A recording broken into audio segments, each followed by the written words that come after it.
Hello, hello, Marie Chrysler. I have something cool to show you, something that took about 18 plus hours to create and animate. I hope you like this little tale of a collab between myself and a musician I've loved for a long time now. Also consider this a bonus video because it's not really a full video, but I don't know.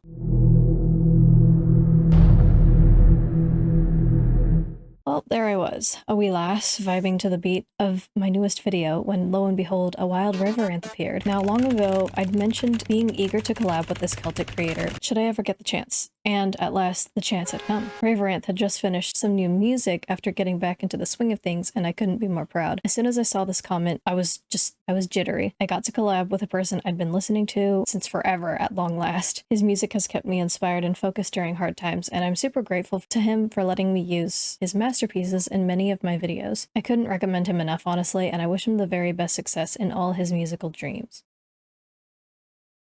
Could you say something into your microphone? Yes, I can. Perfect. Okay, amazing. And see, you have a good voice for this. My voice is like tinny. Microphone, that's... All right, I'm curious, why do you make music? I know that's like a broad question, but... So, I suppose you have to go way back where I was, I started out as a, as a teenager playing a musical instrument, and for me it was bass. I started with bass. Oh, that's cool. And yeah, so I started with bass playing in a metal band, as a proper teenager, obviously. So, that's cool. That you went from that to what you are now. That's cool. Yes, it was a slow transition, first from bass to, I suppose, guitar, acoustic guitar, and then at some point when I was in university, in my university years, what I used to do is I wanted some calming music to help me focus when I was studying. Okay. So I put on some Celtic music, some collections of Celtic music to play in the background, and I suppose there was a part of me that said, you know what, like, you could do this yourself. It called to you. Yeah, exactly. That's cool. And it wasn't an immediate thing, I would say. I became a fan first before I became someone that does it as a hobby, before I started experimenting with it. Interesting. Okay. Yeah. That's cool. I like that. I love hearing how people, like, they start off in one thing, which is totally different, but then it goes to another. Like, I was a very traditional artist. I would only use pencils. I refused screens, and now I'm solely on screens. So you do tend to leave those things behind. I remember for me, when I started this project, it was about 8 years ago now. When I started this project, wow. In my mind, it used to be something that I would take a lot more seriously. But I suppose we'll come to that. But when I started this project, the plan was to use real instruments. Oh. And in fact, in some of my older songs, I have used real instruments, and that's part of the reason why I bought like an expensive microphone setup and I started experimenting with all of that. But soon I realized it was so much quicker, maybe, and easier in terms of logistics. Yeah. To actually do things online. Online, that is, wow, traditional. Not online, but you know what I mean. Like, yeah, like with the programs and stuff like that. Yeah. Yeah. Exactly. I can imagine those get. I wonder, actually, what is more expensive, you think? Learning and buying authentic instruments, or using like a studio setup or a program?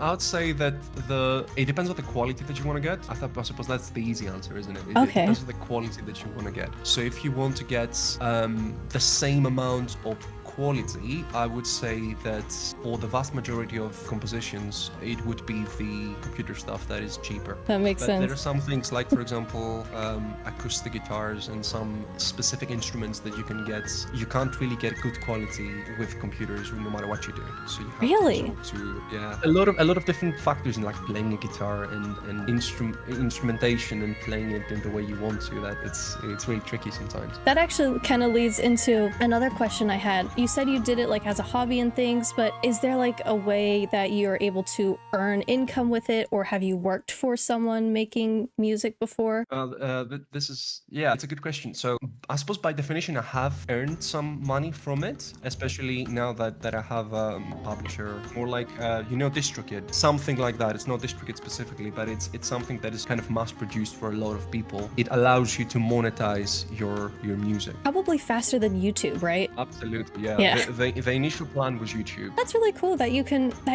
like you found a way to monetize faster. That's excellent. Keep in mind that we're not talking about Not a anything lot, yeah. money to, I don't know, go out and buy something to drink.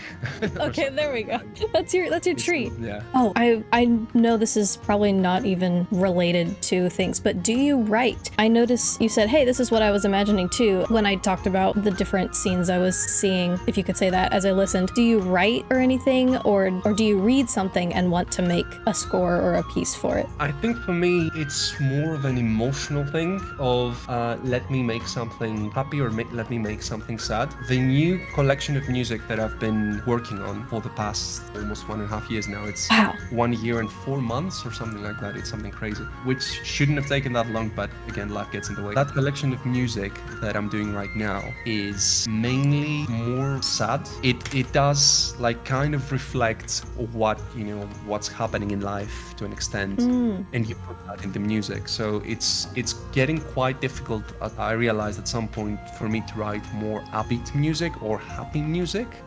However, I do try sometimes. I do put myself through that challenge, and sometimes some songs. I think the song that I sent you, which I named Folktale, that one I think is one of the most upbeat songs of the whole collection.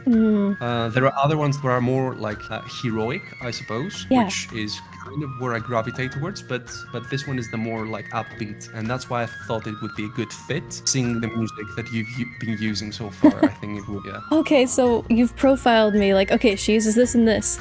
I better slip this. I do. I didn't want to give you something that you haven't used before. I appreciate it. Yeah, I'll be fine sharing some other pieces as well, if you want to, because I didn't really know if you wanted like a sad piece of music or if you wanted something that is a bit more, I don't know, big in scope. So for this, I know I wanted to get some notes on what you were envisioning as you started. I know you said it's more emotional and things, but you also mentioned that you were kind of thinking like a tavern bard scene as well. Yeah. What exactly are you picturing with this music? So the beginning of the track is basically kind of percussion. What I wanted to simulate in that percussion was a percussion instrument called, I'll butcher the pronunciation, but in Irish it's called kind of a bodhrán or something like that. Okay. And that instrument is basically, the way I envision this song is basically kind of like a tavern thing, where you have an atmosphere of a folkish kind of setting with that folky percussion and the flute playing in and the fiddles. Yeah. And of course you have the clapping as well, which kind of feeds that feeling as well.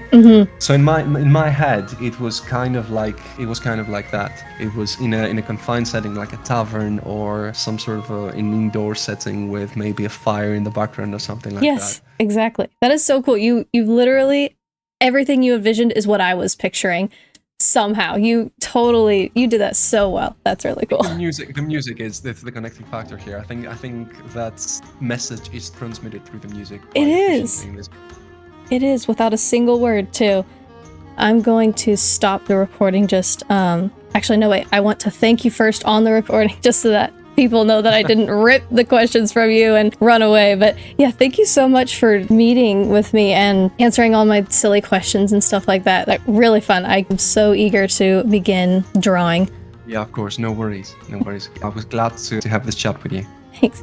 After getting to talk to the sweet person behind the music, I was fully re-inspired after a major art slump, and right away I was met with challenges. Perspective, lighting, multiple characters, correct anatomy, all were just simultaneously beating me in the face with a stick. I wanted to do my very best, but I was just almost frozen with the fright of not living up to my own expectations. Riveranth often puts pictures and other beautifully rendered pieces to set the musical mood in his videos, but my style doesn't really match the mastery of those artists. The thought of ghosting Riveranth actually crossed my mind. I'm ashamed to admit it, but I really wanted to impress to see this through. After all, if I never finished this piece or completed the challenge I was so afraid of, how could I ever look back without feeling shame? And I'd be unable to reflect on my old art and strive to do better. I'm going to list some dislikes I have about the drawing I did, and some praises. I want to be able to critique my own art, but also find what I did well, and what I like. Also, I'm trying to be like super honest about the process of this all, just in case anyone who's watching out there might get a chance to do a collab with someone they look up to. Your expectations are going to skyrocket, and ultimately Unfortunately, your skills might fall flat, but try your best. Continue to the end. To start, I don't like the line work and simplicity of these characters' clothes and faces. I wish I'd done more practice and research before choosing their clothing, and I wish I'd added some colorful stitching or more small details that no one would notice. I wish I was more confident in a painterly style and that I didn't rely quite so much on lines to draw in color. I wish I added more detail to the room as well, and maybe I could have constructed it in 3D before trying to draw it. I also wished I'd posed models instead of relying on my own anatomy know-how as I drew these characters. The things I like, however, first up is that juicy wooden floor. Look at that texture. I'm getting splinters just admiring it. I'm proud that I played with the perspective until it looked good rather than rushing on and settling for obvious mistakes. I really like the fireplace, the warm glow, the flames against the floor and the walls. I like my little lanterns, and the dancing poses of silhouettes of people in the corners bring the room warmth and coziness instead of looking entirely empty. I like the little details of the lit city lights outside. It makes me think this tavern is on a little hill, lively with music far into the night. What do you guys think? Drop a sub if you think I did well, and please, I implore you, go check out Riverant. He's super talented, and this piece isn't the only music he's preparing to upload. If you're a Celtic fantasy lover or a writer or an artist seeking inspiration and calm tunes, this is your guy. I also animated this picture in the background of his video, so if you want to see how I animated the fire and lanterns and such, then go check it out. It's my first time trying to animate fiery flickies. Thank you once more, Riverant, for this awesome opportunity. I hope to improve even more in the future, and that I might collab once more with you to see how far we've both come. Best of luck to you in your creative journey, and don't let life crush you. Even if times are dark, even if your music only plays in tunes of melancholy, it is still doing wonders for those who seek it out. There may be pain in the night, but joy comes in the morning.